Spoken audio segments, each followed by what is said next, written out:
Alright, video 2 of the Arab-Israeli conflict from 1948 to 1996, and we're still on the survey. Now, in the last video, we covered the Israeli and Palestinian perspectives on the 1948 Arab-Israeli War. Just a quick recap of that. We looked at the Palestinian perspective as the al-Nakba, which is like they saw the war as the great catastrophe, and then we looked at the Israeli perspective where they saw it as the War of Independence. At the end of the war, they ended up the Israelis actually came out on top. They won the war, and so as of where we're up to in the timeline of history, as of right now, Palestine and / Israel belongs to the Jews, belongs to the Israelis, and the Palestinians don't have a state anymore because the Jews won the 1948 War of Independence / the catastrophe. So the current dot point that we are on, still under the survey, is the consequences of the war for Israel and the Palestinians to 1967. So this is literally from the moment the war ends, 1948, all the way to 1967. What are the consequences of the war for both Israel and Palestine? So I'm going to share my notes and I will see you guys there in a second. Okay, so here we are at the notes. As I said, we'll be looking at the 1967 consequences of war for Israel and Palestine. So let's begin at the end of the war. Israel emerged the clear winner of the 1948 First Arab-Israeli War, which it saw as the War of Independence. For the Palestinian Arabs, it was the catastrophe, or al-Nakba, that marks a major defeat in their struggle for national liberation. So this again just looks at the two different perspectives of the 1948 war, which we discussed in the last dot point, as I said. Israel's territory increased from 56% to approximately 77%, and in 1949, Palestinian Arabs were left with about a fifth of their original land. So let's now take a look at why a Palestinian state didn't emerge. Despite the fact that the UN partition plan called for the creation of both a Palestinian and a Jewish state, Palestinians were left with no state and they were left homeless people. This was after the war ended, and quite literally there was this group of people called the Palestinians. These are the Arabs, and they were quite literally homeless. They did not have a state anymore. It's almost as though, the Australian people just have their land conquered, and now the Australians quite literally have nowhere to go. And this is really what happened to the Palestinians, and this is what I mean when I say the Jews were left homeless people. No Palestinian state was declared when the British Mandate ended. Arabs believed that the combined strength of the Arab world would easily account for the infant Jewish state. Hence, there was really no need to declare a Palestinian state. This dot point is sort of talking about how when the British Mandate ended, the Palestinian Arabs really believed, we have so much more strength and so much more power than the Jewish Israeli state. And so really, we don't need to declare ourselves a state because worse comes to worse, we have a much stronger army than them and we can just come in and take back what is rightfully ours. But they were very, very wrong about that. Many Palestinian historians assert that the British had destroyed the local Palestinian figureheads in the 1930s. Thus, the Palestinians themselves had no real leadership and hence no state was declared. Avi Shlaim suggests that Israel's diplomacy was far more effective than the Arab. They projected an image of reasonableness and moderation. Interestingly, no Palestinian state emerged because neither Egypt nor Transjordan wanted it to. In fact, King Abdullah viewed the 1948 war as an opportunity to extend his rule into Western Palestine. Although he did not like the idea of a Jewish state, he knew that Arabs were powerless to stop it, and so he focused on expanding into Jordan's borders, annexing the West Bank. With Egypt annexing the Gaza Strip, Palestine was literally wiped off the map. So, as I said before, there was quite literally no Palestinian state anymore. It was eradicated. It was gone. the Jews/Israelis owned the land now. So moving on from this, let's take a look at the Palestinian refugees. Just to be clear before I move forward, most of the consequences under this dot point are Palestinian consequences. Of course, because the Israelis/Jews won the war, there really weren't many negative consequences for the Jews, but Palestinians obviously bore a lot of the ramifications that occurred as a result of the 1948 war. So, back to Palestinian refugees. Around 726,000 Palestinians became permanent refugees as a result of the 1948 war. These refugees settled in the West Bank, Gaza Strip, and camps all over the borders of Transjordan, Egypt, Lebanon, and Syria, and they were living in quite appalling conditions. There was little sanitation, no sewerage, and only basic medical facilities here. To sort of look over this point and really understand this point, I was reading over some documents that really explained the horrific conditions of these sort of camps, refugee camps. They were really this was a very ongoing thing. It was all throughout the war and after the war. They were living in very poor conditions, in huts that were molding. They were often sleeping in wet clothes. There was, mud in their homes, and really it was just not a place for humans. Let's now have a look at the perspectives on Palestinian refugees. This extraordinary number of refugees has raised the issue of whether they were pushed to leave by the Israelis or they fled for their own lives on their own accord. So the Zionists, remembering from the last lesson that the Zionists are the heavy Jews, they are the people who are very much on the Jews' side, and they really look at everything from a Jewish perspective. So Zionist historians and Israeli government propaganda emphasize the voluntary nature of the Palestinian exodus, and so that just refers to the Palestinians leaving Palestine. They argue that the Palestinians left their homes during the war on their own accord, and that the Arab leaders even ordered the Palestinian people to flee so that they would not intercept the advancing Arab armies. And so remembering, again, these are the Israeli perspectives. So these are the Jewish perspectives. Some Zionists even argued that Israeli government ministers begged the Palestinians to go back to their homes as they had nothing to fear. Sorry, there's a little bit of a typo here, so I'll just point them out. Right here, where it says bed, they should say begged, and fit should say fear. So just in case you're writing notes off of these. Zionist Karsh said that Palestinians left Haifa against the wishes of the Jewish leaders who urged them to stay. So this quote from Zionist Karsh is almost saying some of the Jewish leaders, like the Israelis, in fact begged the Palestinians to stay because, of course, they had nothing to fear, as said by the previous point. But post-Zionists paint a very, very different picture. And so let's have a look at what the post-Zionists have to say about the refugee issue. So to secure the land allotted to the Zionists under the partition plan, a civil war had in fact erupted just before the outbreak of the actual 1948 war. In this conflict, post-Zionists argue that the Haganah had organized plans.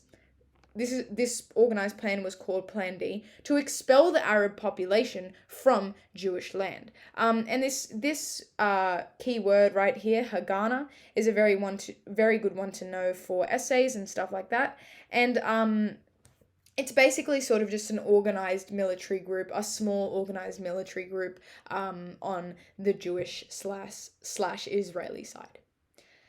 For example, the infamous massacre at Deir Yassin. And again, this is a really, really good one to know for essays.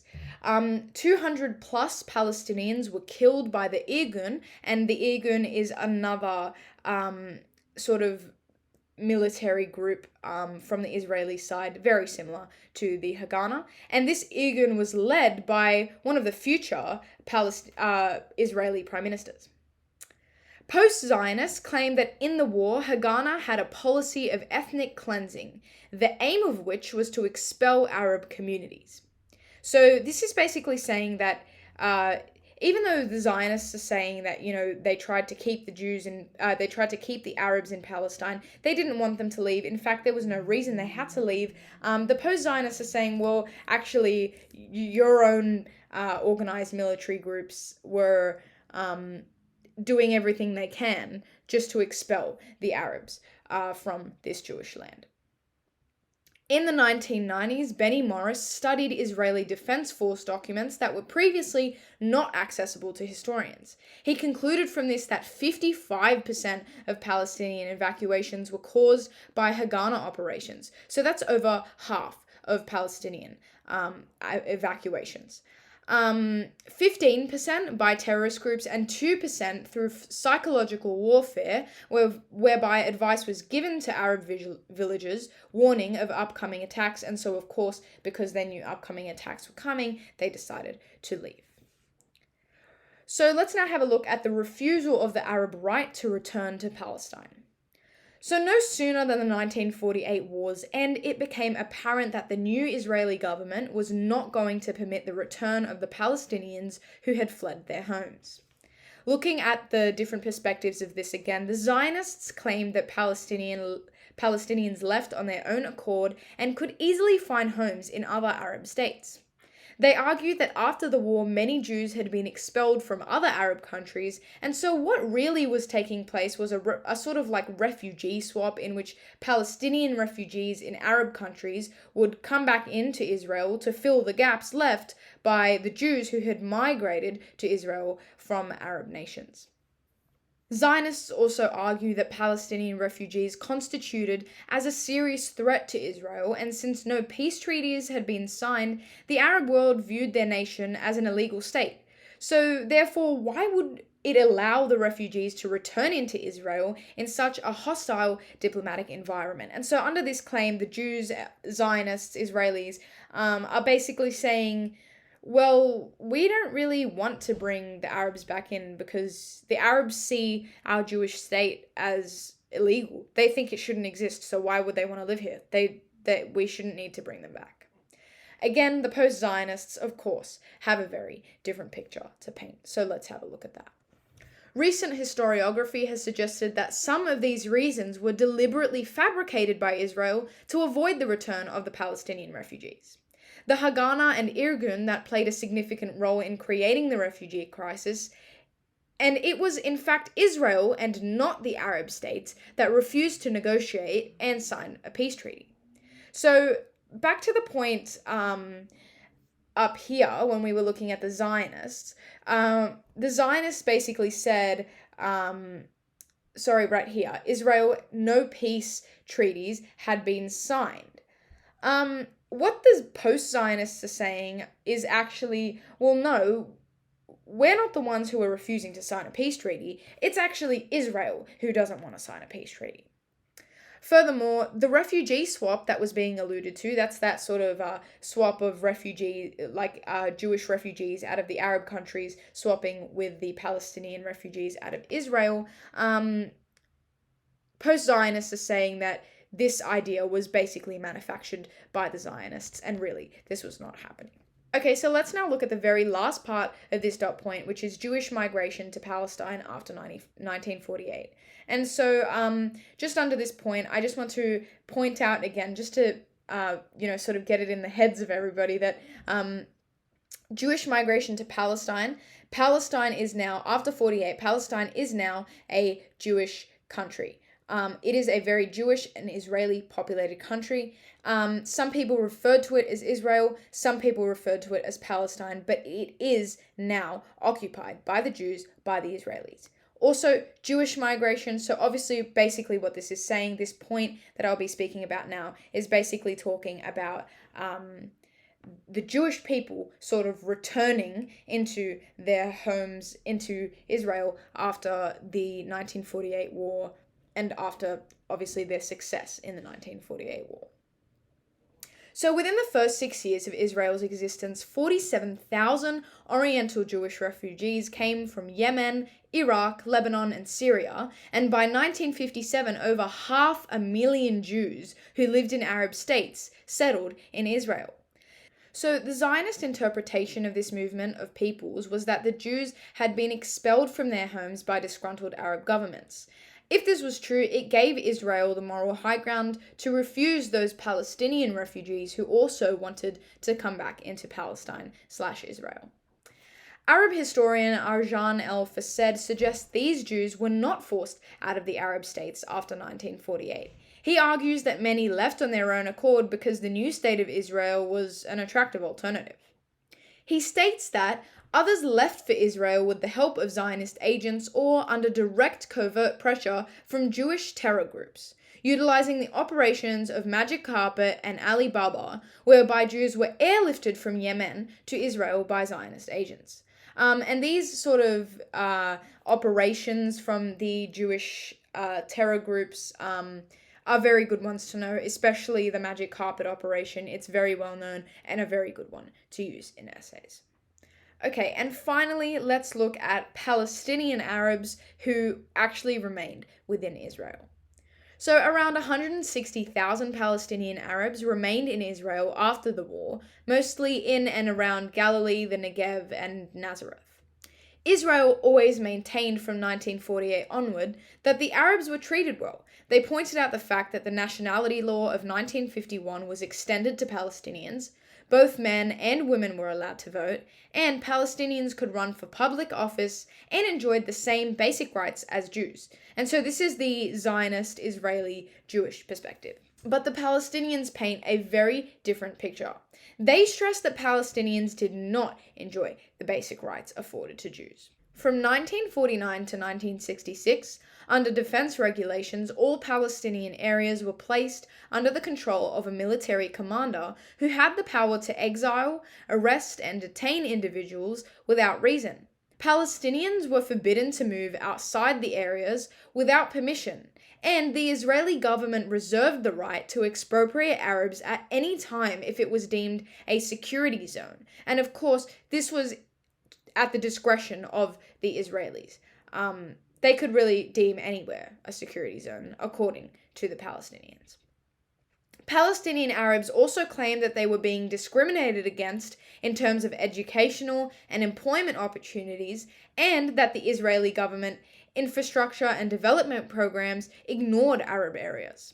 An example of this is in Nazareth, one of the largest town factories were closed down and little was spent on housing despite the fact that Arab population had in fact increased. At the same time, land on the hills overlooking Nazareth was expropriated for the purposes of building an exclusive Jewish town. And so obviously from the Arab perspectives versus the Jewish perspectives, it shows a very, very different picture of how the Palestinian Arabs within Israel were treated. So just going over this dot point, it's very clear that most of the consequences were really felt by the Palestinians and not so much the Israelis. Really the only consequence that I actually listed for the Israelis was right here, and this is Jewish migration to Palestine after 1948. And in fact, this is actually a positive consequence, and it is really not a very negative one. It is in favor of the Israelis. So, of course, because the Israelis won the war, there were much greater ramifications for the Palestinians who lost the war. So that really marks the end of the discussion for this dot point under the survey. And in the next video, we will look at the 1967 political and social issues in Arab-Israeli relations. And then we are done with the survey. So I'll see you in the next video. Bye.